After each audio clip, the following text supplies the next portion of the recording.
Hello guys, Elfnet Gaming, and I'm back here on the bench, another radio for you. A kind of a weighted train radio review.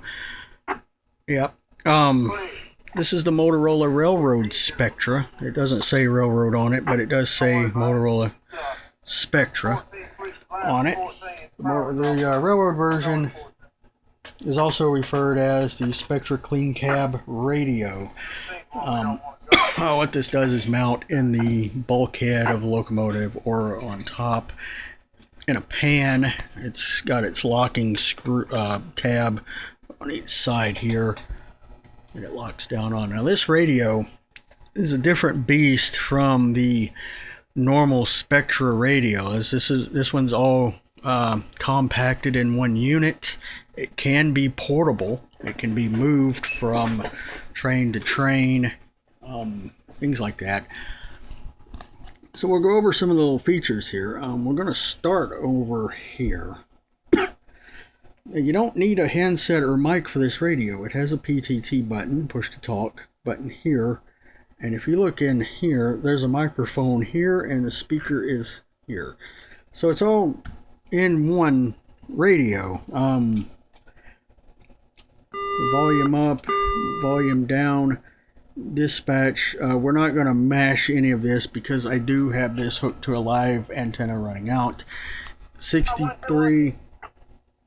This is currently set to the KCS yard. They use a repeater at the yard. I don't have the input on, but if I transmitted, they would hear it definitely, and I don't want to do that. So we're not transmitting on the train radio. Now we're moving along. There's blank spaces here for customer requested options when ordering these radios. Some of these have MPL, some of them have specific buttons that go in there. These are not populated, of course. They have these covers over them. So we're going to turn down the train yard.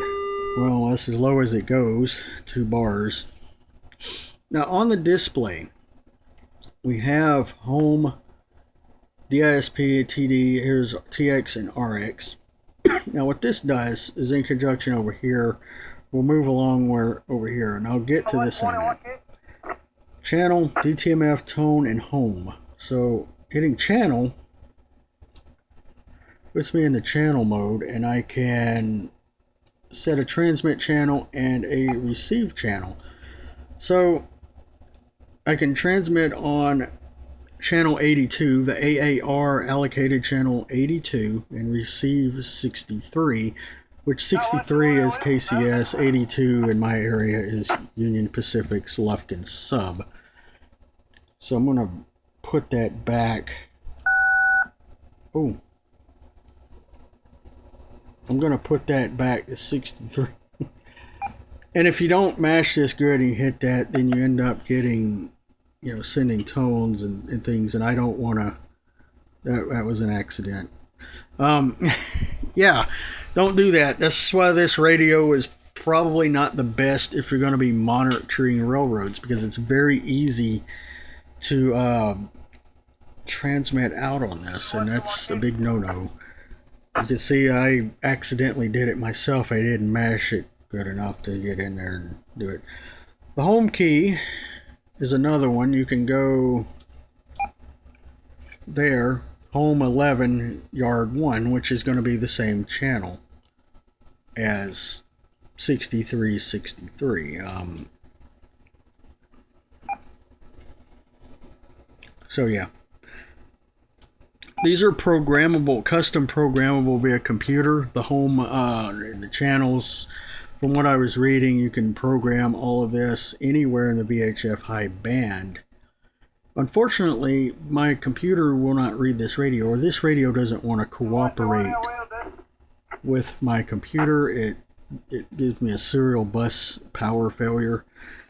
So I don't know exactly what's going on there. Yeah. So we're set to yard. Now there is, a display, talk and TD direct by hitting this. This is dispatch. Sorry. It'll do some stuff. But I'm not going to do it because it will transmit if I start mashing buttons. And again, I don't want to do that. So I'm going to set it back to where I had it. And we're going to look at the side of it if I can turn it.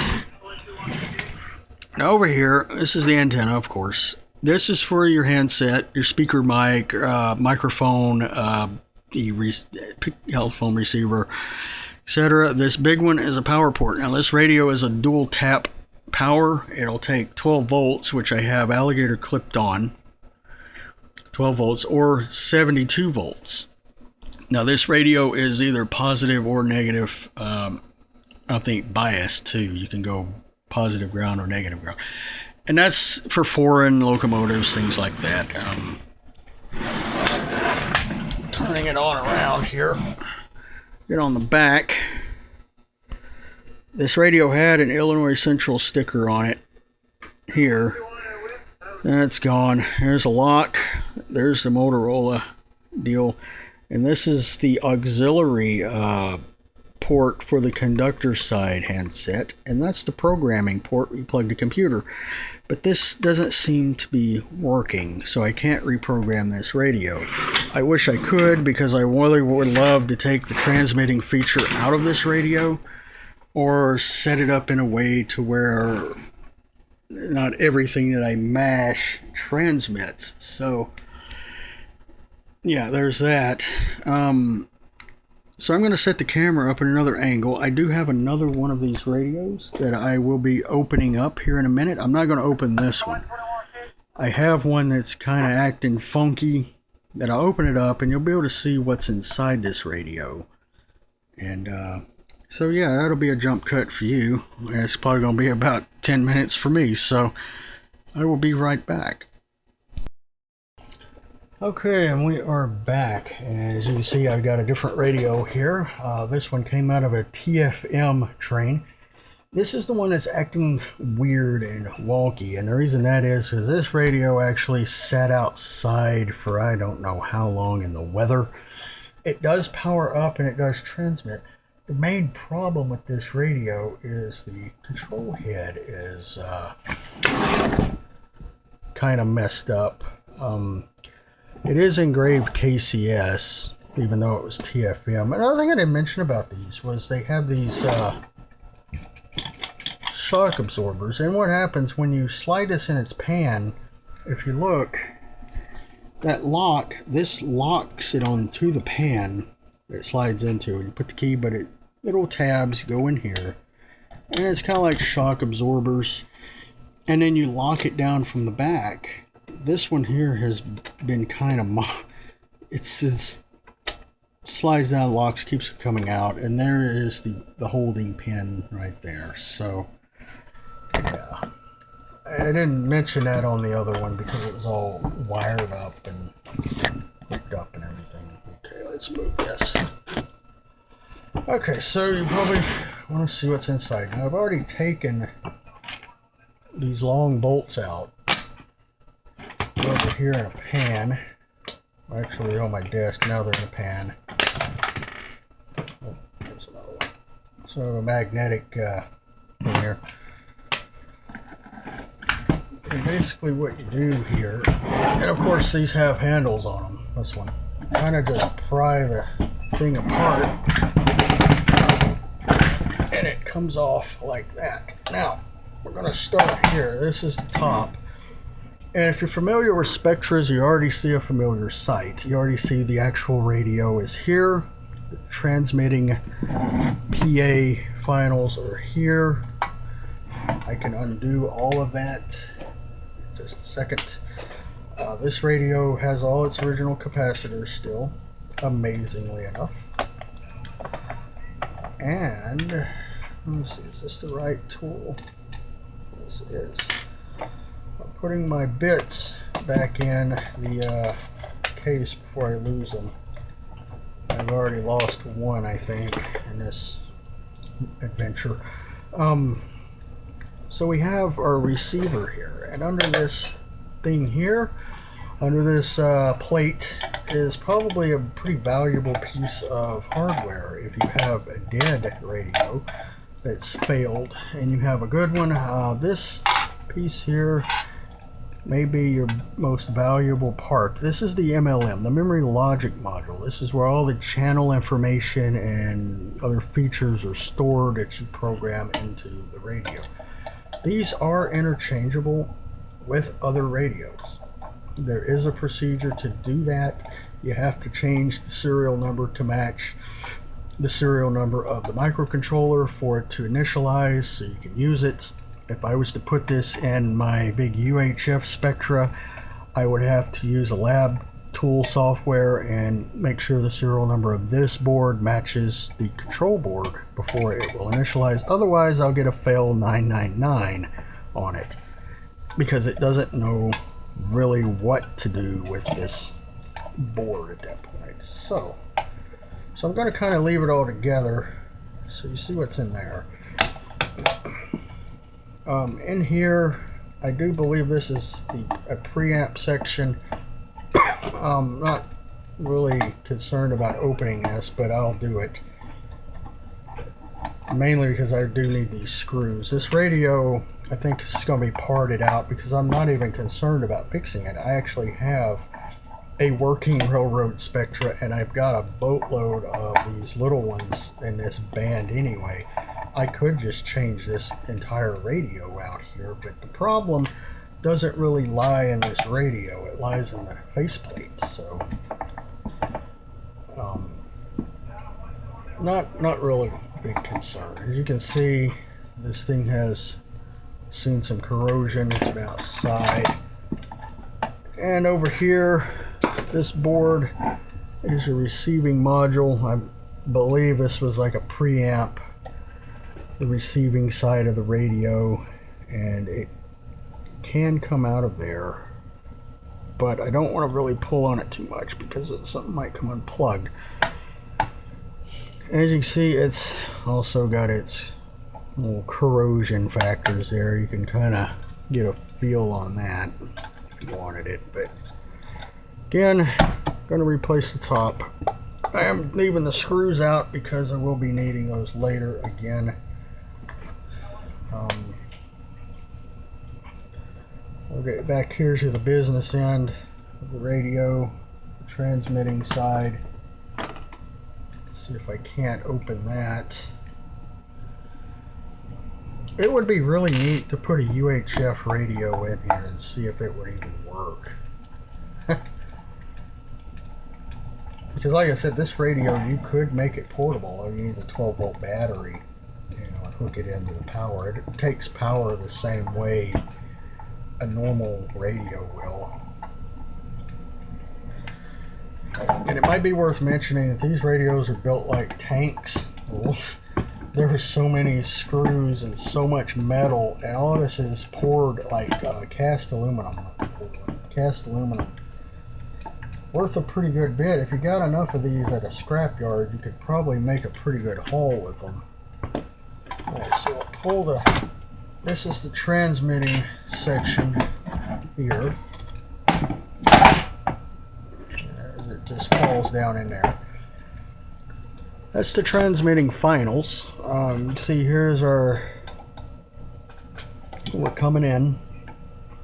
Here's our power pass, our diode. I believe, or protective diode here. Goes through. You have this pre-drive first stage and second stage here. This is what here gets it up to about 50-60 watts. That last one, that one there, maybe at about 15-20 watts, and that one probably about 500-600 milliwatts. So and that's just a guess. Of course, it goes through all its little filterings and things down to this end, and she goes out. You also got the receiver. It comes in into its piece here, because all of this is going off to the antenna, which is over here. So that's, yeah, not sure. It's all coming in and out. You've got receiver, transmitter, and then you're coming out a common line off to the antenna port back here. So yeah, that's basically the radio section of this thing. Put the cap back on. There were no screws in this. Well, there were. I took them out. We'll put our little shield back on, and we'll go to the other half of the radio and see what wonderments are there. I know what's in there. Let's put this away. Okay, here, under here is a power filter and divider, power converter, excuse me.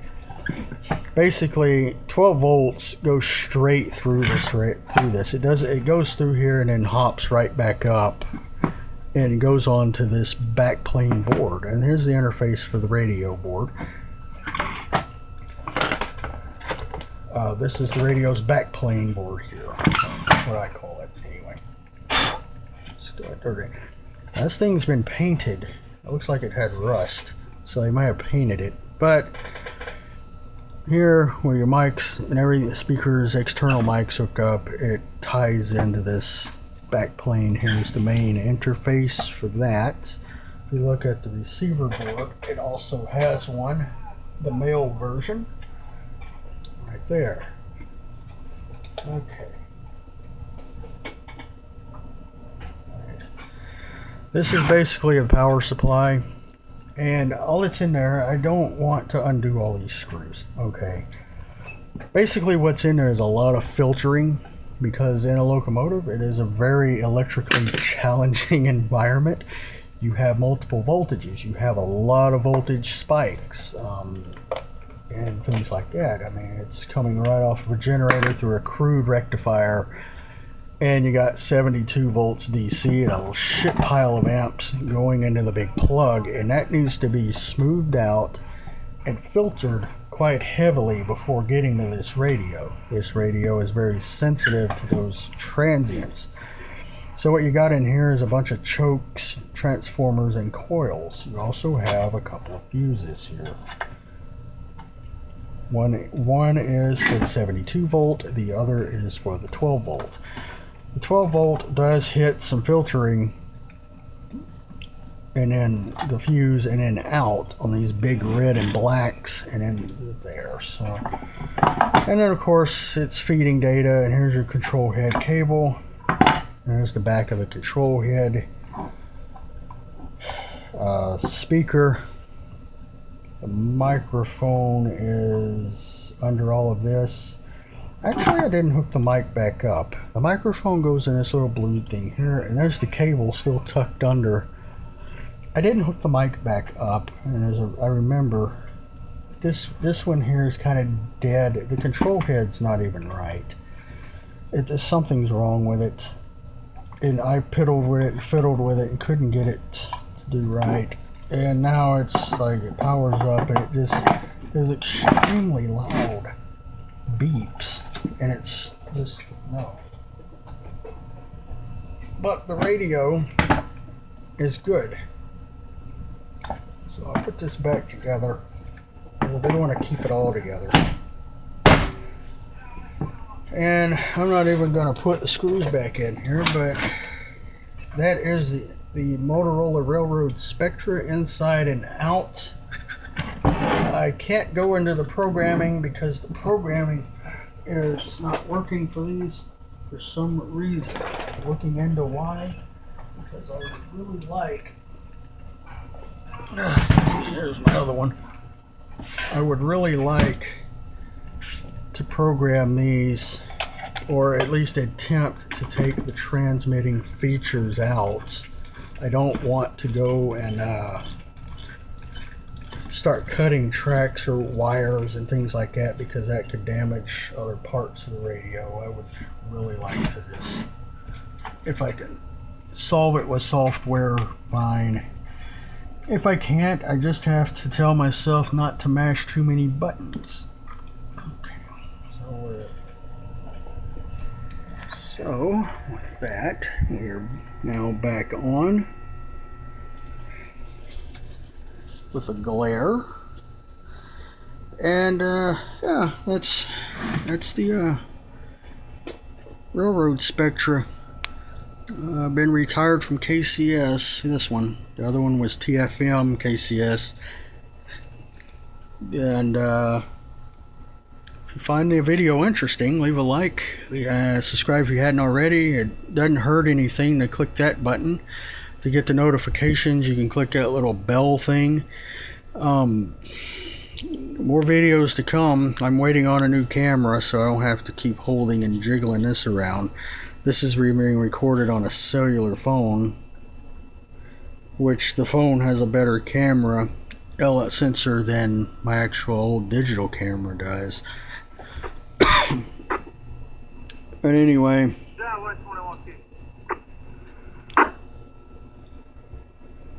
there it is, the train radio. I'm Elf, Elfnet Gaming, and I will see you guys in the next video.